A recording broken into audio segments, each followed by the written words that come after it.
నమస్కారం. ఈరోజు మనం ఒక ఆసక్తికరమైన విషయాన్ని లోతుగా పరిశీలిద్దాం. ఇది SDTE 57.txt అనే మూలం నుంచి తీసుకున్నది. ఆ, దీని పేరు అసంపూర్ణ భయాలు.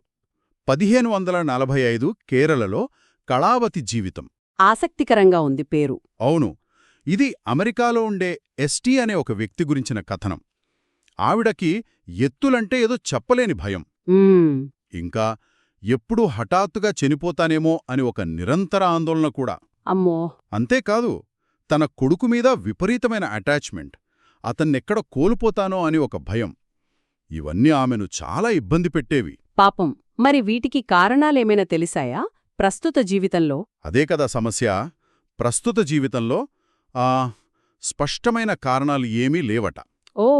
అందుకే ఆ మూలాలను వెతుక్కుంటూ ఆవిడ పాస్ట్ లైఫ్ రిగ్రెషన్ థెరపీని ఆశ్రయించినట్లు ఈ మూలం చెబుతోంది. అవును, ఇది విన్నాను. అంటే ఈ థెరపీ ద్వారా ఆవిడ తన గత జన్మలోకి వెళ్లగలిగారన్నమాట. సరిగ్గా. ఈ మూలం ప్రకారం ఆ సెషన్లో ఆవిడ 1545లోని కేరళకు వెళ్లారని ఉంది. 1545 కేరళ. 45లో ఆవిడ పేరు కళావతి అనుంది కదా. అవును, కళావతి. కేరళలో మంచి సంపన్నమైన జీవితమే గడిపిందట.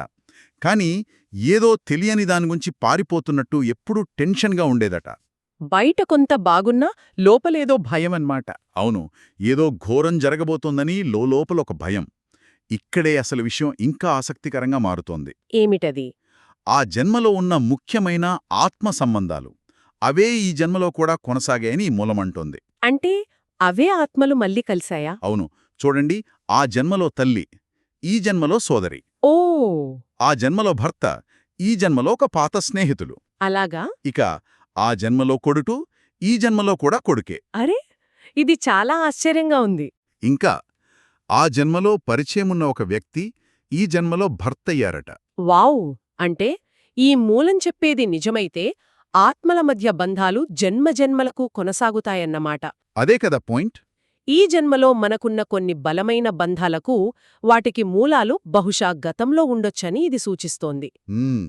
అయితే కళావతి జీవితం ఎలా ముగిసింది? అది కొంచెం విషాదమే. ఆవిడ 35 వయసులోనే. ఓహో, అంత చిన్న వయసులోనా? అవును, కొండల్లో నడుస్తూ అనుకోకుండా జారిపడి చనిపోయిందట. అయ్యో.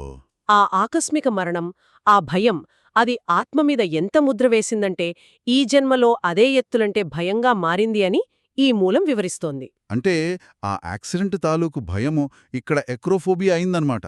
అవును, ఆ హఠాత్తు మరణం వల్ల ఊహించని ప్రమాదాల పట్ల ఒక తెలియని భయం కూడా ఏర్పడింది.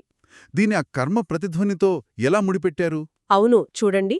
గత జన్మలో కళావతికి ఇంకో పెద్ద విషాదం కూడా జరిగిందట. ఆమె కొడుకా? ఏమైంది? 20 ఏళ్ల వయసులోనే ఒక ప్రమాదంలో చనిపోయాడట. ఓ నో, చాలా బాధాకరం. ఆ పుత్రశోకం, ఆ నష్టం, దాని తాలూకు బాధే ఈ జన్మలో తన కొడుకును కూడా అలాగే కోల్పోతానేమో అని తీవ్రమైన భయంగా, అతి జాగ్రత్తగా మారిందని ఈ మూలం చెబుతోంది. అంటే గతం తాలూకు బాధలు, భయాలు అవి ఈ జన్మలో ఇలా ప్రభావం చూపుతున్నాయి. అదేనా కర్మ ప్రతిధ్వని అంటే? దాదాపుగా అదే.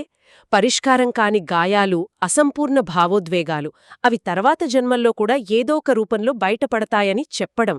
మరి ఆ రిగ్రెషన్ థెరపీతో ఎస్టీకి ఏం తెలిసింది? తన భయాలు, ఆందోళనల వెనుక అసలు కారణాలు ఇవని, అంటే ఆ గతజన్మ అనుభవాలే అని ఆవిడ గుర్తించగలిగారట. ఎత్తుల భయం వెనుక ఆ కొండ ప్రమాదం, కొడుకు గురించిన భయం వెనుక ఆనాటి పుత్రశోకం, ఇలా అన్నింటికీ లింకు దొరికింది. ఈ అవగాహన వల్ల ఏమైనా మార్పు వచ్చిందా? వచ్చిందని ఈ మూలం నొక్కి చెబుతోంది.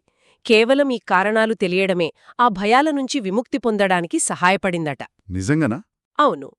ఆ గతం తాలూకు భారాలను వదిలేసి వర్తమానంలో జీవించడం ఒక కొత్త ప్రారంభమని, భయం లేకుండా జీవితాన్ని స్వీకరించే స్వేచ్ఛ దొరికిందని ఆవిడ ఫీలయ్యారట. అంటే కేవలం తెలుసుకోవడానికి అంత శక్తుందా? గతాన్ని అర్థం చేసుకుంటే దాన్ని అధిగమించవచ్చా? ఇది ఆలోచించాల్సిన విషయమే కదా. ఈ మూలమైతే అదే అంటోంది. కాబట్టి ఈ మొత్తం కథ నుంచి మనం తీసుకోవాల్సిందేంటి? అంటే కొన్నిసార్లు మనకు అర్థం కాని భయాలు, భావాలు ఉంటే వాటి మూలాలు ఎక్కడో మనకు తెలియని గతంలో ఉండొచ్చా? అవును, ఈ మూలం అదే సూచిస్తోంది. ఎస్టీ విషయంలో ఆ మూలాలను గుర్తించడమే హీలింగ్లో మొదటి అడుగు అయ్యింది. ప్రతి భయానికి ఒక గతకాలపు లింక్ దొరికిందనమాట. అవును. ఇక్కడ ముఖ్యమైన పాయింట్ ఏమిటంటే, ఈ మూలం ప్రకారం మనలో లోతుగా పాతుకుపోయిన కొన్ని భయాల, ప్రవర్తనల మూలాలను అర్థం చేసుకోవడం అదే పరివర్తనకు దారితీస్తుంది. అంటే కారణం తెలిస్తే పరిష్కారం దొరుకుతుందని? ఒక రకంగా అంతే. గతాన్ని వదిలేసి వర్తమానాన్ని నమ్ముతే బహుశా మరింత సమతుల్యమైన, భయంలేని జీవితం గడపవచ్చని ఈ కథనం చెప్తోంది. ఇది విన్న తర్వాత మనలో కూడా ఏవైనా ఇలాంటి అపరిష్కృత భావనలు, భయాలు ఉన్నాయేమో, వాటి మూలాలను వెతకాలనే ఆలోచన వస్తుంది కదా? నిజమే. ఇది ఖచ్చితంగా ఆలోచించాల్సిన విషయం.